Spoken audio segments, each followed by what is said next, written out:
Hey, good morning. Let's go live with Jack Kelly. And today, my special guest, Manny Rivera, an executive marketing guru who's been doing this and at top tier organizations. Just checking here to make sure streaming is good. And welcome to the show. And today we're talking about ageism. But in addition to ageism, we're going to also talk about kind of a philosophy on how you want to run your career. Do you have to do things just because you feel you have to keep doing these things, or can you downshift? So we'll talk about ageism, but then they're kind of go on some tangents to help you and give advice about your own career and what you feel would be right for you. So Manny, I want to hand it off to you. Maybe you could tell a bit about yourself and your experiences. Sure. Around this topic, this is a very relevant topic now for today because I see and I interface a lot with some really good experienced executives. And one of the most common theme that when we have coffee or when we're having conversation, we don't say the word ageism, but we do think and we do kind of converse in this topic around, do you feel like what's holding you back from moving into that role that you want to do, or moving into another role, or obtaining a new role? And the common theme comes down to is that people just don't think, I want to do this role, or people will think and come back or make statements that are come by biased statements or biased behaviors. And this topic is what became very relevant around the Starbucks, that when we sit down and we have coffee and just chat. And it comes down to that, why would you want to do this role? And all of a sudden it's a red flag. It's like, well, why wouldn't I want to do this role? I asked you. It's like, so this is very common, and I'm seeing it more and more.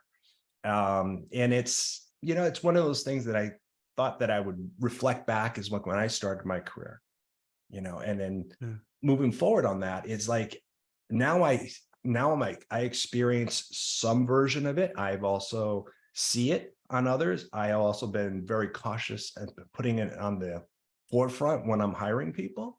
But at the same time, is like it's not as easy to see when you start off your career or when you're in the middle of your career. You see it more relevantly when you get in towards the last third of whatever you define your age brackets to be in your career.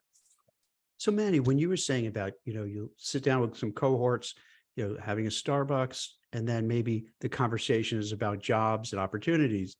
And because they, either yourself or some of the other people who are sitting around the table, and you're maybe looking to take that next step up, and it sounds like they'll look askance at that person, like, why are you going to do that? Shouldn't you just step out and go to Florida and call it a day, and that's it, and sit on the beach and just presume, you have a certain amount of gray hair and like, all right, that's it, time for you to go. Right. And which is a pernicious kind of ageism, because you're really saying, okay, all right, boomer, older Gen X, all right, your time is up, get out of here.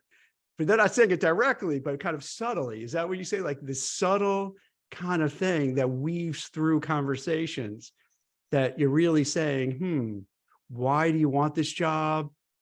Don't you think you're a little too old for this job?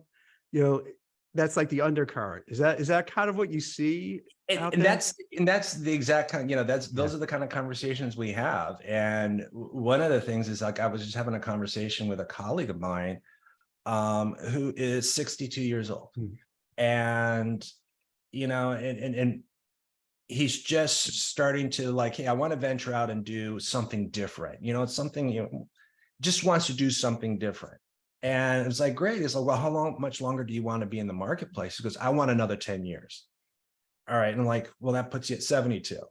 And so all of a sudden it's like, okay, so, it's like, all of a sudden it's like, it dawned on him, it's like, I'm struggling, or he's struggling to find someone who would give him the conversation or around the opportunities that he wants to pursue. And it was basically because his previous employer basically said, we're just going to slow down this part of the business, or we're going to do some other reasoning that put him out there. And And so with that being the case, that becomes a very like, oh my God, you got challenges coming up. And yes, people perceive that you should be out in the marketplace. Now, this person's story goes even deeper because he started his family later in life. And he still has kids just entering college. So he's going to be entering with very large expenditures of continuing to support his family. And that's the driving force why he wants to stay in the marketplace. And so with that being the case, it's people just don't know people's personal stories. You know, we know just a little bit about someone, and we automatically assume, like you said, they should be going out to Florida, retire on the beach, enjoy life. It's like not everybody had the opportunity along the way, probably, to get themselves to a point where they can do that. See, this is an interesting topic that I like to kind of discuss a little bit more. Turn back the clock. Let's say a little bit after the pandemic, where things started looking good. Your home probably appreciated in value, your stock portfolio appreciated in value, you have that wealth effect. And you had a lot of people saying, hey, I could retire. I could, I'm sitting pretty. I'm going to get out now while the getting is good. But now with high inflation, possible recession, possible world wars being triggered by what's happening in the Middle East and Ukraine, a lot of uncertainty. Now they have to maybe come back, and they might not be welcome back. And do you think, Manny, is it part? Because I got a feeling too. I got a feeling it's not just to say, hey, Jack is kind of old and I see his beard is getting gray and his hair is getting gray and he's wrinkly, and that's why I'm not going to hire him. But I think what happens, and I'm curious what you think, it's the dollars. Because if you've been working in the workforce for 10, 15, 20, 25, 30 years, the odds are you're going to be having a higher salary, a higher compensation compared to, let's say, a Gen Zer. And in this kind of current economy, it's easy for a company to say, let's get rid of Jack and Manny and let's get some Gen Zer and pay this person a tenth of what we would earn. Right. Is that still ageism, or is that like, what would that even be? That one's a tough one, because is it a business decision for economics, or, but I would say in that case, in that scenario, the challenge would be is like, who's going to teach this younger, less experienced employee who you're trying to say that you're swapping out, that they're both apples to apples. At the end of the day is like, but who's going to teach and guide this person through the pitfalls or through the business challenges that one has already experienced? And so that's a trade-off I think you make to save dollars. I think that's actually a good selling point for somebody. So let's say you're of a certain vintage and you're interviewing for a job. I think for what you just said is a good selling point. So you could say, hey, I'm looking forward. I've worked, let's say, 25 years in the marketing business, and I look forward to working and collaborating with millennials and Gen Zs, because I want to learn. I want to learn what they're doing. I want to impart my knowledge, but at the same time, I love to learn what your mindset is about.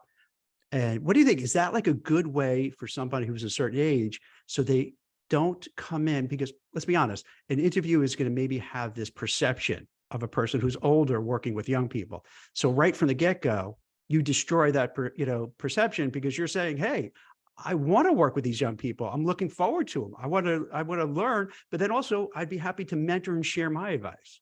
Do you think that's a good way to kind of, if you're fighting that in a job situation? I would say yes. And I've used that in previous situations where I can tell someone, it's like, listen, it's like, I sat on your customer side of the desk for 30 years. I know how you approach.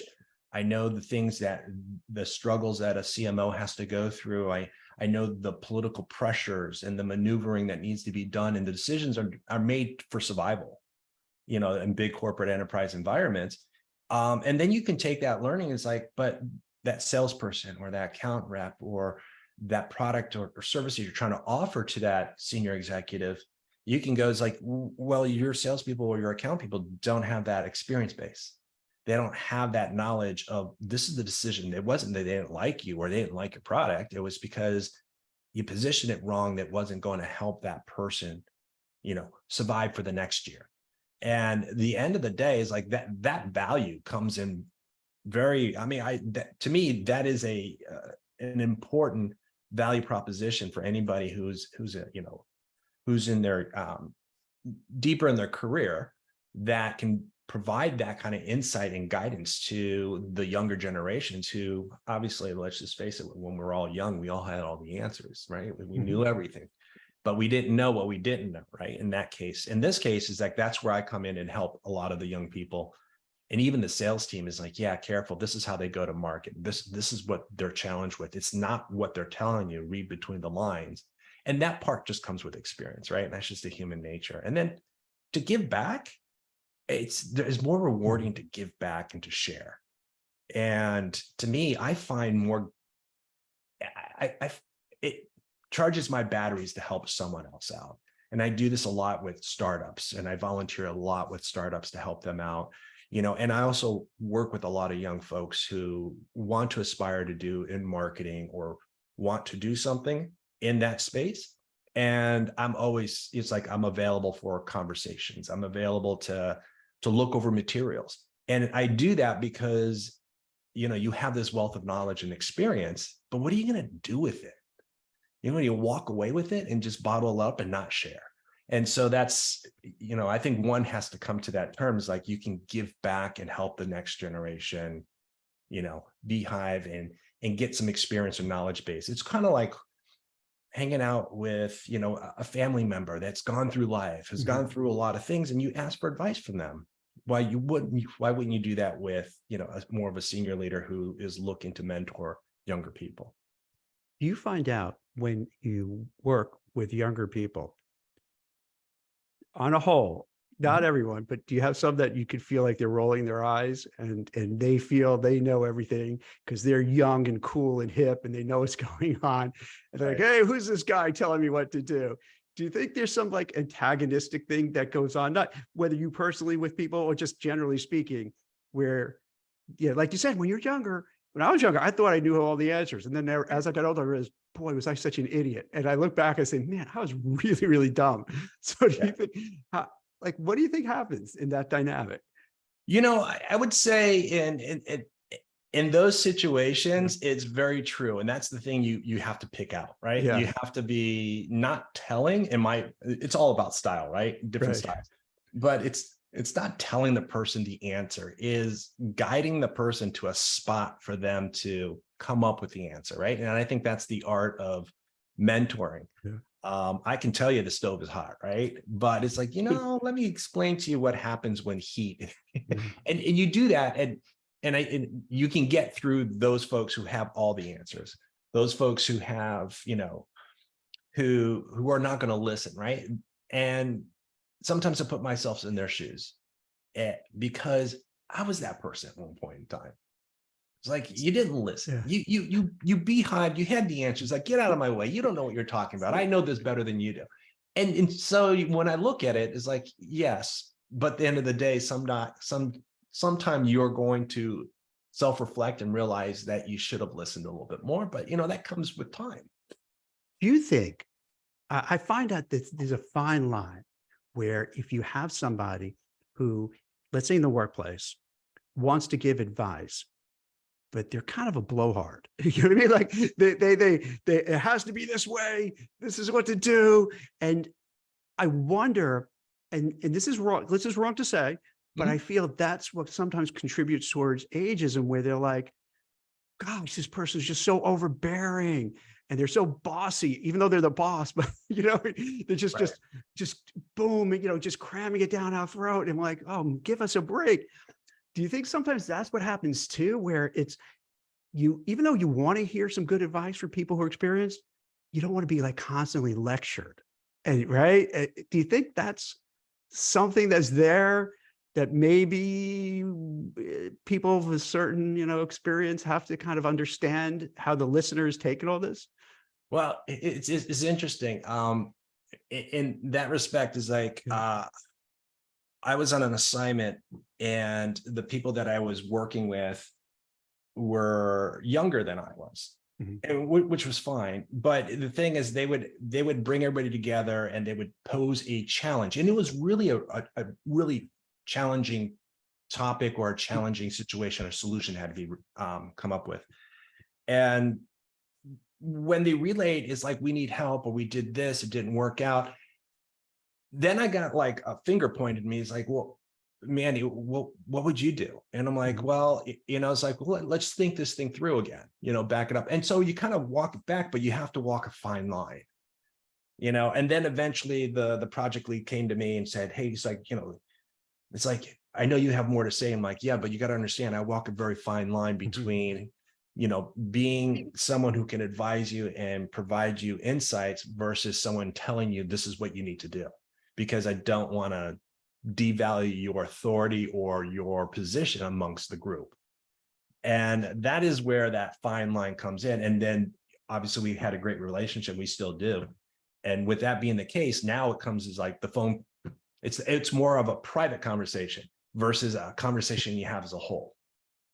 And so those are just different ways to approaching things, and also a way not to make yourself feel like you're going to be threatening that leader's position. See, that's, I think, a big thing. I think you hit it on the head.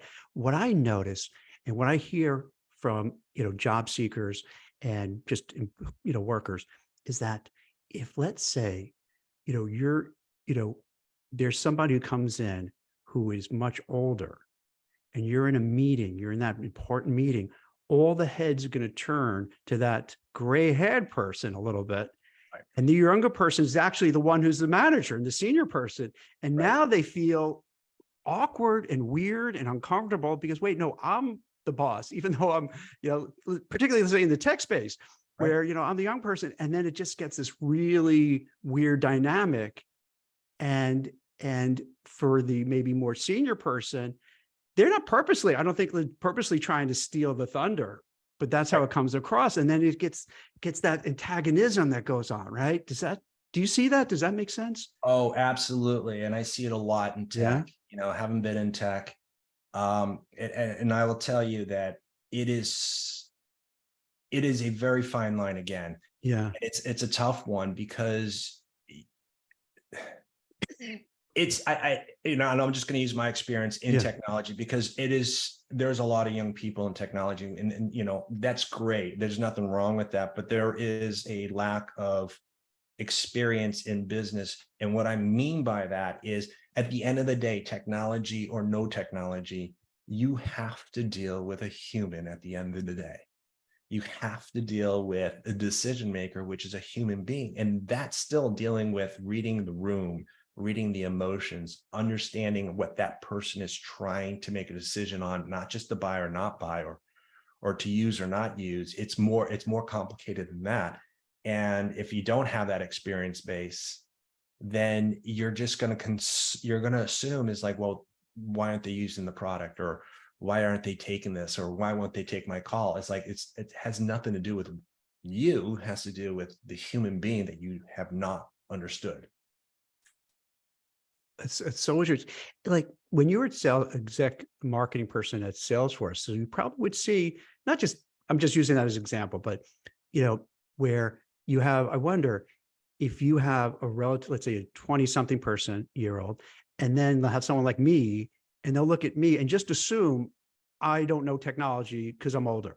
And right from the beginning, which is, I think, part of ageism too, where they're just going to presume they're young because I'm young, I'm a tech whiz, and because Jack's old, he's not.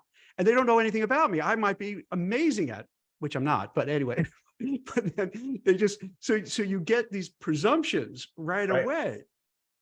This is very relevant, because I started in dealing in marketing and technology when I was at Coca-Cola.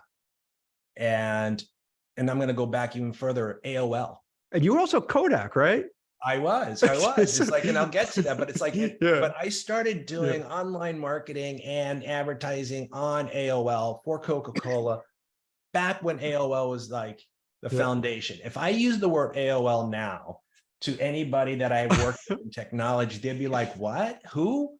But can I tell you something on resumes? That's a sign. If you have like .aol.com, like AOL.com as your resume, like email address, that's like a red flag to a lot of recruiters that, is that this person doesn't get it.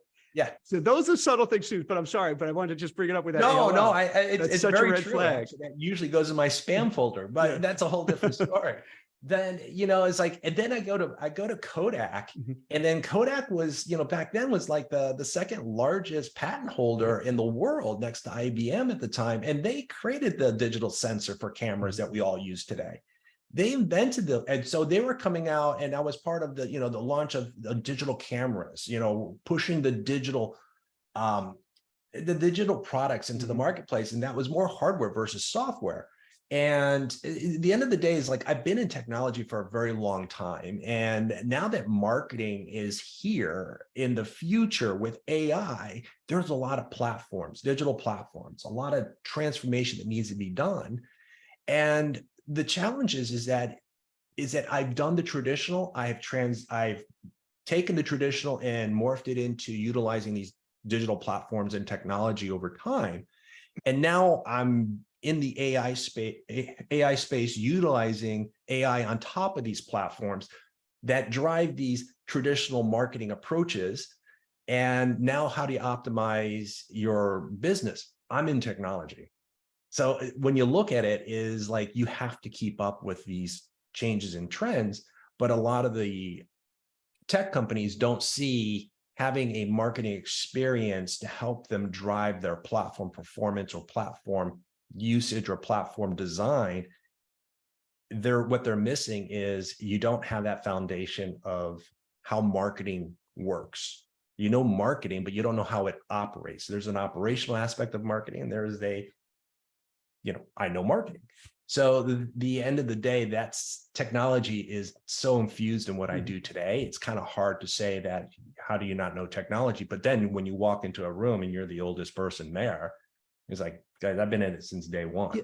So yeah, that's what I'm curious about. So when you go into meetings, do you feel like, hey, you're older? I don't know. I know marketing as just marketing, but I don't know much about what goes on behind the scenes. Right. Is it a very young person business, or how is it? It is there's two types of marketing, and this is where you can see where the age comes in difference. You have your traditional ways of doing marketing, you have your basic principles, your messaging, your target, your platform you use. I can go down like the 5 steps that I typically go through.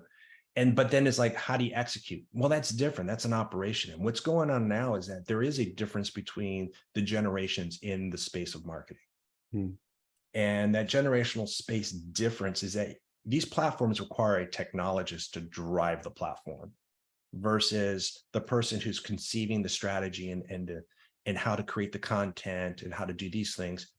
But those two have to marry together. And what I find and where the challenge comes in is that a lot of the CMOs, and I write a lot about this, where a lot of CMOs is like, yeah, they're marketers, they're doing this, they're doing that. But you have to have some knowledge around operations, because now it's becoming around marketing as an executional operational platform. It's like, well, that's different, but you still need to know what's the right message at the right time frame, the right target, and you still need to know those basics. Those two are now merging together, and the skill sets are different. You sense tension for yourself, and I don't mean to be too personal, or with your cohorts, where you're looking, hey, I have 30 years of marketing experience running from Kodak to Coca-Cola to AOL to Salesforce and so forth. And then you have maybe 20 somethings, early 30 somethings, and they think, I have my fingers on the pulse and this is what's right. And they may not have a whole lot of experience, but they think they know everything because they're young. And from my vantage point, whenever you see commercials and ads, oftentimes they are young, it's really young people. Very rarely do you see a commercial where just old people are there. And if old people are there, usually they're a butt of the joke. You know what I mean? Like, right. They're old people, but they're not seen as cool and hip and awesome. They look old and, lame, basically. Right. And similarly, I noticed, and now that for people who are watching this, you try it and you'll see. If you go to career sites, now, You will very rarely see someone with gray hair. You go there because usually there's always in the career where the jobs are at, they'll have pictures of shiny young people, like Right. all diversity across the board, all diversity except one for older people. And maybe Yeah. there's usually one like older person there. Right. Right. But everyone else is like, super young, super hip looking, super cool looking. And the older person usually they don't put them in the best light, him or her in the best. And usually he's a guy because then they put him in a kind of a dorky kind of suit. And yeah, it's like those subtle things, the commercials, the online ads, when you go to the job board, you just see that. And then if you're an older person and you see all young people, I think that's going to be intimidating for someone who's like 30, 40, 50 and up to apply for a job because they're just going to think, hey, I'm seeing all these young folks. They don't want me. And you self-select out, which is terrible. It is. It is. It's interesting that you bring that up because I do know some folks that try to make themselves younger so they don't get the ageism discrimination part. And, some people that I know is like even are dyeing their hair, which is, that's a personal preference. And there's nothing wrong with that but they're trying to fit in and trying to go against a stereotype that, hey, I'm more senior, but I don't want to do the senior role. I want to do this role. And I think with that being the case, it's like, I think the younger generation just need to bring up the biases that they currently have and just make it conscious, the fact that you might be making a decision because that person might be older than you. Yeah. There's ways to vet and understand if this person's going to be a threat to you, or better yet, a great manager and a great leader. Like, I've always gone for the rules of there's no really bad employees, just really bad leaders, and then that's taken a phrase from the military around how they perceive leadership to be. And, it's like, can you be a great leader and utilize the depth of experience around you to make you even better? And that's how I kind of looked at it when I started, my 40s and starting having large groups, when I was had multiple divisions working for me. And I just took off the blinders on and just started building the team based on how are they going to make this look great. And that required people from really depth of experience, even to young, and even mixing them as part of a team so that they'll be doing some kind of mentoring ship. The older employee will learn how the new way of thinking from a different generation that they're marketing to. And I would also flip it around. It's like that allows the more senior employee to give back to the younger employee and saying, well, here is more depth than you probably have because you haven't been around long enough, but gives you more depth at a quicker pace.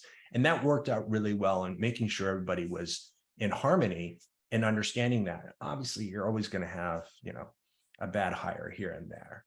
That it happens. It's just from a fit standpoint.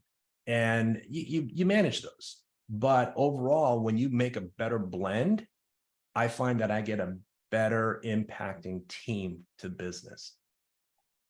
What do you think of this, Manny? Yeah, I was taking some notes as you're talking. So when you talked about AI, do you think it would be helpful when people hire? Let's just take generally, maybe some company could take a case study where the person who interviews, they don't share like the college graduation dates or anything that would give away their age, and see almost like a blind interview using AI. And then would you see that more older people might get those interviews and job offers because they do have all the criteria, all the skills, all the experiences? But when you do it in person and they see that older person, they're like, nah, I don't really want that person. And that could be a way. Now, you and I aren't going to change the world today, like this call, but like to throw those things out there to even the playing field. The other thing, when you say you were talking about change and like, dyeing your hair and things like that, you wouldn't tell any other class of people, hey, stop being so this, stop being so that. But for older people, it's okay to say, well, you're, late 30s, 40s, 50s. So you should dye your hair. You should make sure you get those cool hip glasses instead of the, old style glasses. You got to make sure you're wearing this type of clothes. So Right. this like for older folks, it's so weird. It's like now the onus is on you to be somebody else and someone different because you're going to be judged, where you don't see that with other types of people. It's okay. And if you would say that to other people, they'd be completely offended. Like, how dare you say I have to change who I am? But for older people, it's like, yeah, you got to dye your hair, dye your beard, which I kind of darken my beard, I admit it. Do things to say, like, to make yourself feel a little younger, vibrant, and not Sure. be, biased against. I always just tell people is just be your authentic self Yeah. and bring yourself who you are, because I'm going to get the best out of any age of employee by blending the differences that we bring.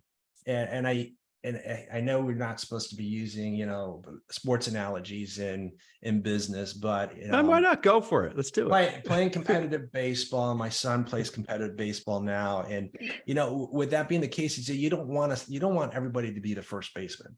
It's like every player on the team has a specific role to contribute to the team as a whole, and at times is that it does require that you should be balancing out from different age brackets, not the same generation, cross-generational.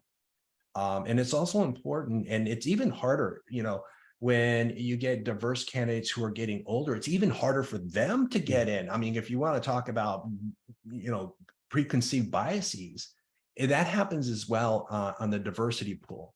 And I see it, and I try to consciously avoid that and break down those barriers and making sure that the slates are appropriately slated from the selection standpoint. Now, I do give the flexibility with my groups to make the decision, but I'm coaching them how to look at their decision making to ensure that it's balanced, because I don't want to take away from someone else's decision making. But at the same time, I want to influence them to grow and look further and outside the box.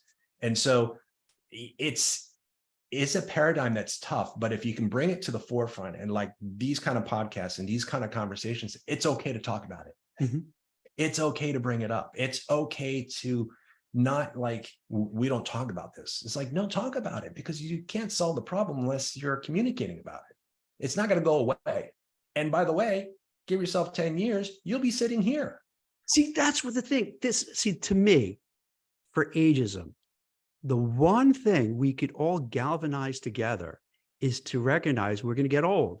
If we're lucky, because if we don't get old, that means you're not around and you don't want that. So if we're all fortunate, we're going to live to a ripe old age. So we're all going to be old.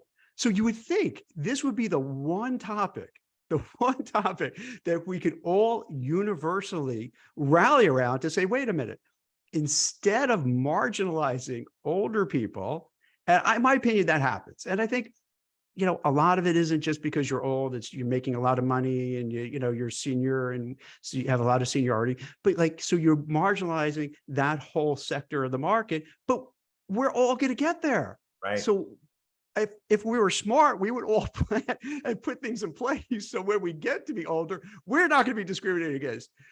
But that doesn't happen, which is so weird to me. It's very weird. You have something that everyone can agree that this is going to happen to them. You know what? And besides just, yeah, exactly. We can't stop. We can't stop what nature is already right. And but I do. The only advice I can give those who are coming up and those who are already experiencing it, there is an end to a career. And it doesn't mean it's negative. It just means that there's a point in time when it's like you're going to feel enough's enough. Right. And you want to continue working. It's like, but how do you contribute back? And that's, I think, where ageism really kicks in. And the challenges of, well, I don't want to be the next CFO. I'd rather be I'd rather be doing back auditing, because that's what I enjoyed the most from my career. I'm not in the finance field, and auditing is not my thing. But those are the kind of things that everybody eventually has to get to. And then they have to come to grips is like, how do I deal with this? And Yeah. that is the challenge, is like, how are you going to deal with these internal feelings? Like, I don't need to be the next president and CEO. You know, if you've done it enough times, you probably think that maybe I was happiest doing this.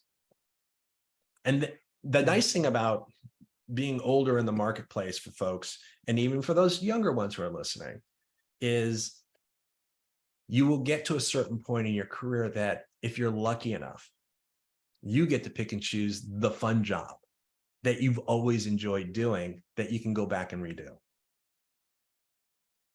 And that only comes with experience and depth. You know, it reminds me, I don't know who said this, but something, you hit a certain age, and I don't know what it is. I'll say 55, I'm making it up, where you've just come to a realization of your life is like, you know, I've been struggling, you know, doing everything to get up to there. Now I'm at a certain place and I'm okay. I'm fine. And then when you go in interview, they're suspect of, why are you going to interview? I don't understand this. It's almost like you drive up, you know, and you can say, hey, I'm going to give you this Rolls Royce, but you don't have to, you could pay me the price of a Kia. And they're like, wait a minute, something's weird here. I don't get it. It's like, well, I'm coming in as a senior person and I'm open to the comp because I was smart. I saved my money. I banked it away. And now I could afford to do things I really enjoy to do. But even then they're like, I don't know. And they'll still pass on that. And like, they're passing on someone who would bring to the table immense experience and knowledge, because they just think something must be wrong, because they feel this person should just be asking for a lot of money and they just keep just going on that treadmill forever. Do you notice that happens? That seems like it happens. And I'll tell you, I'll give you a personal experience in this. So and I'm going to leave the names out. So throughout my career, as I'm moving up in the marketing space, I switched over from consumer packaged goods. You know, I was at Kodak, and Pepsi that we talked about. Then I went into pharmaceuticals. And what I enjoyed about pharmaceutical wasn't the nature of the pharmaceutical business, but the fact that I had the opportunity to launch, if you had the top 10 mega brands, you know, in the last 20 years, I was able to launch 2 of them. Wow. And so what I really enjoyed was launching and creating brands, but I really enjoyed the advertising aspect of it, creating the advertising with the team. And I enjoyed that the most of my career. And from that is like, I saw an opportunity. It's like, hey, you know, I saw another pharmaceutical company, pretty large. And, you know, they were looking for someone to head up and creating a marketing department around consolidating their go-to-market advertising group. I'm like, oh, that would be so much fun. I remember doing that. I'd love to do that. It'd be fun. So I had the opportunity to have conversations with folks, but at the end of the day, they said, well, you know, why would you want to go back and do this? And that's when it dawned on me. It's like, oh my God, that was my most favorite part of my career that I enjoyed the most. I enjoyed that even more than running 2 Olympics. It's like, it was like, that's the part that was fun. And then basically it was like, well, no, we decided to go with this person, and they gave me the insights of the person. And I'm like, oh, that's interesting. It's like, that person's never done that. so yeah, let's give it to someone who's never done it, but instead of someone who has done it and is completely passionate about doing it. Yeah, and it's like, I didn't do it once, I did it twice, and for your main competitors. And so you kind of like, all right, you just okay, you just move on. It's life. Do you think, because in America, right, we have this weird culture, you know, if you earn $1, you're spending $2. We have this really, we don't defer gratification. You know, we have to keep up with the Joneses. We have to take crazy vacations, buy keep getting new cars. So I think a lot of people maybe don't really have a lot of liquid, assets. Yeah. So when someone interviews, their mindset is like, all right, I just have enough money and I can't take any risks. So they just presume everyone else is like that. They don't realize, well, no, people are in different spots of their lives. And some people like yourself said, hey, I would love to do this, and you would probably even say, hey, like, even if you're paying me less than I would really deserve, Oh, I just enjoy it. It's fun. It's going to work and doing something I love to do. But and the yet, price, it wasn't even about the price. I didn't even, yeah, honestly, to this, I don't yeah, even know how much they were going to yeah, offer. Who yeah. cares? I didn't care about that. But here, that's very interesting. It's like I put out a post on LinkedIn just a couple of months ago, and it's about it's about kindness. Mhm. And it's about, we need to make sure that we're kind to everybody at all levels, at all generations, because like you said, in this, the graphic that I created was just a big circle, and then this little pinpoint in that circle says, this is how much you know about this person. Because your point is very valid, is like, you don't know what they went through in life, that maybe they had to liquidate Yeah. everything. You don't know if there was health issues. You don't know there was family. You don't know, maybe they were supporting, you know, other members of their family, and that Mhm. depletes very quickly. And so, and you don't know if they lost their job because a facility shut down or business went bankrupt. You don't know any of that.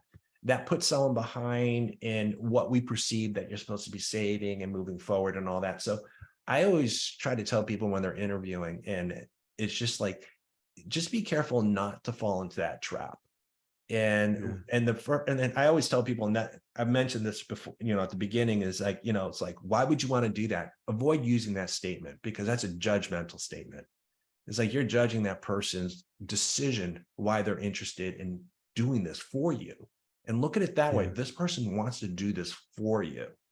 And if you look at it that way, you look at someone differently. This person, has raised their hand. And so, with that being the case, it's very important that we realize, and at least that's how I coach younger generation, is to ensure that don't judge someone because you don't know a lot about their background and why they're asking for this role.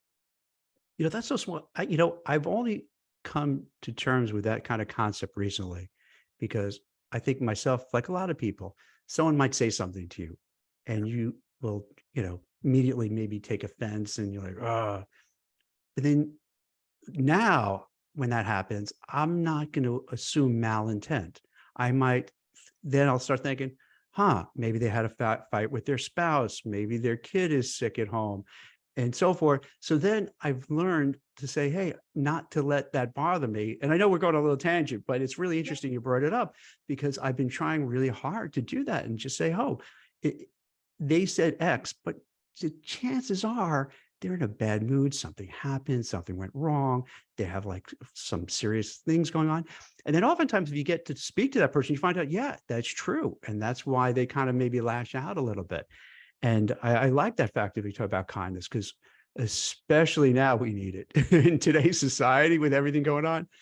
Boy, do we need to practice kindness and empathy and compassion and taking care of one another. Whew, more than ever. So, I had a local neighbor here in my town who, he's a CEO of a very large organization. I'll just leave it at that. mhm, And, and it's like, I pinged him and just say, hey, let's have coffee. And he immediately took me up on it and says, I heard the news, a situation took place, and, mhm, he's no longer there. And basically, I was like, let's have coffee. And I heard, and it's like, I just want to have coffee because I mhm. haven't talked to you in a while. And we went to the local, little cafe, and we sat there and we just talked about these very topics that we're talking today, just in general, around, hey, how's it challenging out there? What are your thoughts? It's like, yeah, everybody thinks I should retire. It's like, well, do you want to retire? Should you retire? It's up to you, because sometimes it's not even the fact that someone wants to put out the pasture. It's like, but are you mentally ready for it? He might be economically ready for it, but at the end of the day, Yeah. it's like, but are you actually ready to do this? Versus someone made the choice for you and you weren't ready for that choice. That's a hard one, because it's the emotional aspect of these things that one goes through. I think I think you hit on something really important, because what I noticed, and I was writing a lot about the jobs reports when they come out, Mhm. and the labor participation rate has been going lower and lower and lower. And my opinion, and to be fair, I don't have like all the data at hand, but I think a lot of people are like that.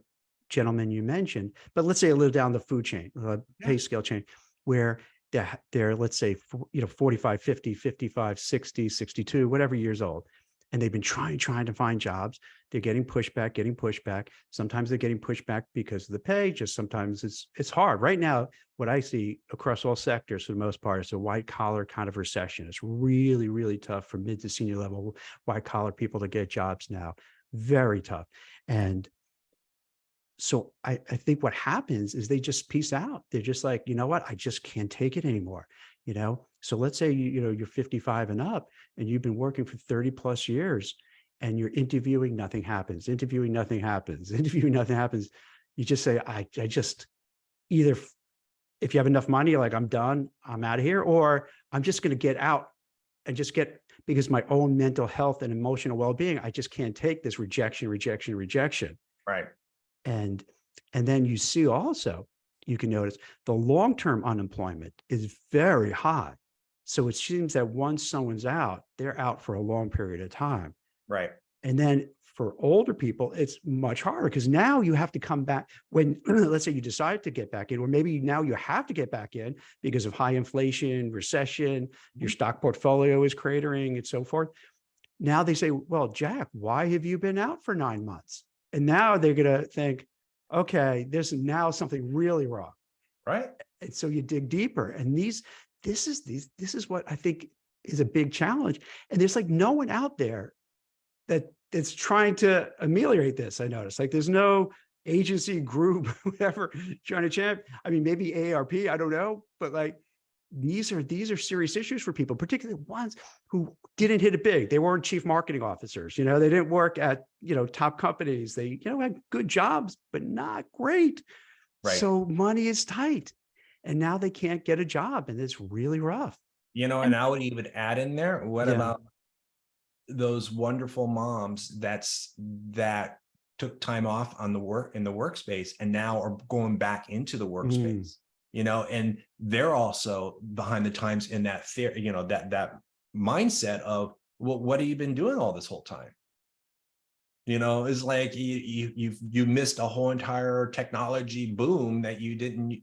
So there's a lot of that, and that one's tough. And it was just actually yesterday, I had a conversation with someone around this topic who pinged me and said, hey, I'd love to get some career advice on, I want to get into more deeper marketing. How do I transition to technology? And I'm like, there's a lot of self-tutorial help on how to utilize a lot of marketing platforms and technologies, usually the platforms. And it's like, if you learn how to do that on a self-pacing ways to get certified, I know Salesforce has it, Adobe has it, you can get into these big platforms. And then all of a sudden you become relevant because you got certified, because you went through a couple modules and you learn how to use the platform. That can get your entryway into, hey, I can stay in a particular, like in marketing, I can stay in a career set. Now I become relevant for today's marketplace. And I think that becomes a way to addressing those gaps. Mm-hmm. And staying relevant. Like AI, there's ways that you can learn about generative AI and how to do that. And if you keep yourself on top of these things, you can have a conversation in your interviews around these topics, and it will make you come across as that you're relevant here and today. You don't need to know the coding of how things work. That's a whole different field, but if you know how to drive it and use the platforms, how to use these new tools, you can come up to speed pretty quickly. I love where you're going with this, and if you don't mind, if I could add on to it, because it seems, and I hate to say it this way, because again, I hate to say, okay, you're older, so now you have to do all these things, but life is the way it is. So yeah, definitely take all these. There's, like you said, so many online classes, right, that you could kind of, if you're in marketing, take those, or if you're in different areas, take whatever. But then it does seem like you have to really do whatever you can to stand out and butt up against the preconceptions. So when you go into an interview, you want to make sure your Zoom is perfect and it's not glitchy, the lighting is good, the background is good, because unfortunately, you're going to just be judged you're already being judged because of Right. your age when they look at your resume and see when you graduate college, whatever, and they're going to figure it out. And they check you out on social media. So you're already being prejudged. So Right. you want to kind of fight it right from the beginning and let them know. I would even say when you interview, let's say I'm interviewing with you, Manny, I would say, hey, I understand maybe you were looking for somebody, a little younger, what have you, but however, I'll let you know, I'm full of energy, just like you were talking about yourself doing things like, I'm motivated. This is a great job. I love to do it. I feel really comfortable. I've done this before. I would happy to give my advice to people if they want it, if Right. that's cool. But also I love to learn from the different groups that you have there, from the millennials, from the Gen Zs, and I could absorb it. So then you start wearing them down when they start realizing, okay, this, all right, I didn't expect this. So it's almost like you have to have this game plan to have, this, mindset that, all right, I'm going to have to learn as much as possible and stay on top of everything, because they start asking questions about generative AI and you're like, what? Right. What's Chat GPT? Then it's like, okay, that's going to reinforce the stereotype that you're not, so you have to, and I hate to say it, but this is what you have to kind of make sure you're completely up to date. And this is Right. just sounds silly, Matt, don't laugh at me, but you even need to stay up to date, like with pop references too, because this is when you go and interview and talk, you get that small talk and you talk about like whether sports, pop culture. And if you don't know, that Taylor Swift is dating this football player and, but you want to, and if you don't know all this stuff, that feeds into that, like, oh, you're just grandpa, you're just so out of it. You don't know what's happening. And it's sad to say, but it's almost like you have to make sure you're up on pop events, you're up on current music, current trends, the way you dress, you want to make sure it's not in the 80s, because we talked a little bit yesterday, like so many people we know, like in the 80s, whatever, that's it. They're frozen in time. And they're not even maybe like not old, but like they're just frozen in time and they feel old. So you have to make sure, okay, am I wearing something appropriate that's like fashionable now? And again, Right. sounds so crass, but this is life. This is how it works, unfortunately, right now. So you got to make sure what you're wearing is, like makes sense. You don't look like an old fuddy-duddy. You want to make sure your hairstyle, your glasses, the way you speak, your mannerisms, your expressions, so you don't do 23 skidoo or whatever old fashioned. You're absolutely right. There is I'm lucky enough that I have a wonderful wife and kids that constantly remind me is like, oh, you're so old. It's like, what are you talking about? So no, we need to change this. So, I got a group of people that do that to me on an ongoing basis. But no, but being serious about this is that you're absolutely right. You do have to stay relevant and current. I do have high school buddies that I checked in with who are still stuck in a particular time period, music, lifestyle, the decor, you name it. I'm like, oh my God, I feel like just went back in time. What's up with this?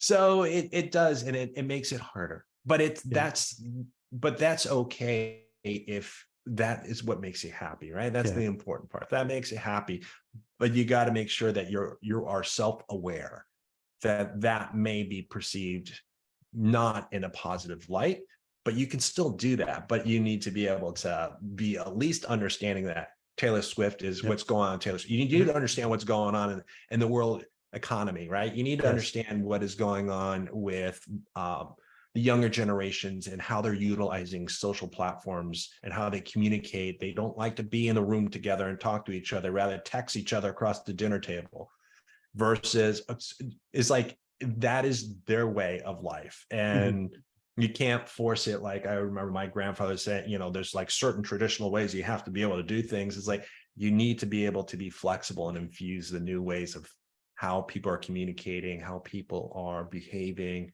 how people are talking. And that's important. Don't you mean have to live that way, but you just have to be aware of it. Absolutely. It's so funny. When you mentioned about your kids, I'll purposely use, phrases from like Gen Z, Right? Because they're Gen Zers. and they hate it. They hate they hate it because by me using it, it drives them crazy. It's like, stop it, Dad, stop, because now I'm appropriating their language. No, So I get it. And they're like, oh, you're using it wrong. I'm like, I'm using what wrong? Oh, you can't say it. That's not, you have to wait for this moment to say it. I'm like, that's right. okay, It's cap, no cap. Wait, right, Schwan, did I get that wrong? Did I? right, That's very exactly. And sus. but the thing about it is, I mean, I've been lucky enough because I started my family later in life. I Yeah. have a younger generation keeping me younger. Yeah, it does work that way. Can I tell you? If you're surrounded by younger people, it does. We're all, you kind of get stuff from them, and they get stuff from you, which is good. And that's why, to your whole point about in the workforce, you want to have, like you were saying, that diversity of everything. Not only race, religion, this, that, but just age. So that because you get a sense of, you pick something up from everybody, which makes Right. sense. Right. Yeah. I mean, it's to this day is like, I'm a Boy Scout, Scoutmaster for our local troop. And, and sometimes every once in a while, there is always going to be a situation with a younger scout. And, there was one time where a scout constantly got in trouble with the law, got themselves in trouble with, just in societal norms of what's acceptable. And it got to the point where, it's like, I got a call one night and saying, I need help. I need someone to got myself on the pickle. Well, I just happen to know the local community law enforcement officers in the situation. And I just happened to say, I'm going to take this on, and this is going to be the last warning. And they were nice. Our community is really good about that. And to this point, the reason I tell this story is because I didn't let go of that young person, because I saw something more than everybody else written off. To this day, this young person has gone through college, is going to law school. Awesome. We continue to communicate. And I'm like, and then the only thing I ask is those people that actually do mentor back, because of depth and experience in one's career and all that. The only thing I ask the young people is, someone has done this to you along the way in your life. And then this is how I left it with this young gentleman is that just do me the favor. I never asked you for anything, but do this for someone else when it's the right time for you. And then remember this moment, so that when you give back, you're giving back because you made a promise, and you're giving back because it made a difference to you. And that's the same thing when you hire more experienced employees, is that my experience is the older employees that I've hired who've been age-wise older than me have come down and basically have been great mentors and coaches in life, thinking how to approach people. And that makes a world of a difference for a leader to come across as a better leader.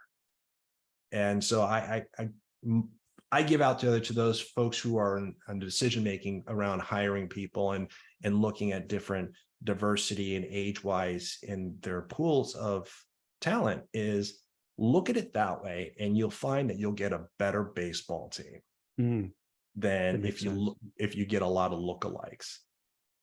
And so, and I have stories of a lot of these folks that I do mentor. Like there's another gentleman that I mentor young, and he's actually hired someone who is much senior than him now. And he wanted to go in sports marketing from first day of college. And I mentored him. We have lunches on the breaks, and we communicate, and I'm his reference, for the jobs he's taken. And it's like, I got him connected because I did run 2 Olympics, like I mentioned, and he wanted to go in sports marketing. So I still had my connections, and I was able to get him some good entryways and introductions to organizations in sports marketing, what he was interested in doing. And to this day is like, now he's taken on younger people to mentor, and he's also hiring more senior folks to help him. And he's learned that style of, a leader is not just about being the top of the pyramid. A leader is about motivating and about setting vision and about getting things done with the folks who actually do the work. And if someone raises their hands who are experienced, it's like those younger leaders should take that as a blessing, because you're going to get so much depth of experience that you can utilize that to better your own performance. That's fantastic. I think I wanted to wrap up with this, but I want to just ask you one, because I love that story. That just hits it right on the head. But I just want to ask you, if you don't mind, one last question. Yeah. I don't know this guy's name, but there's this tech guy, I guess pretty well to do, who is just spending his whole life trying to live like forever. Do you know who I'm talking about? Where he's trying to be young and keep young and taking, like, I don't know, bottles of pills every day and doing everything Right. just to keep young. Have you, do you know what I'm talking about? Have you seen Yeah, that? I know what you're talking about. I've read about that. I've heard about it. I don't know who the person is, but I can just say is like, there's no way you can win. And that to me represents like where the fear of getting older, because then you won't be relevant. And it's almost, to me, even this super successful person who ostensibly has so much money to try to ward off and try to live forever. Yeah. And it's like it's just, you got to understand what life is about and not be afraid to get old. And this is what's scary, is that you're so afraid to get old, which goes into what the whole conversation is, that it's, you know, you have these biases. So he's just spending his whole life to fight against it. It's weird. And I tell my own kids is that, are you going to work to live, or are you going to live to work? Yeah. You make that decision as to, because it will have a profound impact on your mindset, as well as you're only here for X amount of time period. How do you want to utilize it? How do you want to maximize living life?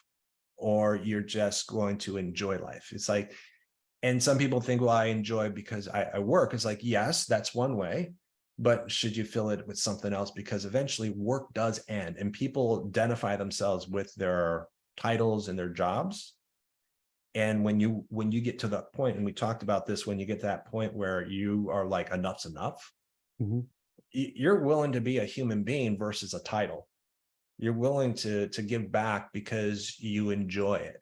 And I think that's the challenge with ageism, that people just, who are making those decisions, haven't gotten to that point to realize that eventually they're going to be sitting in these seats, and eventually they're going to have to be addressing this, because this is not going to go away unless people talk about it.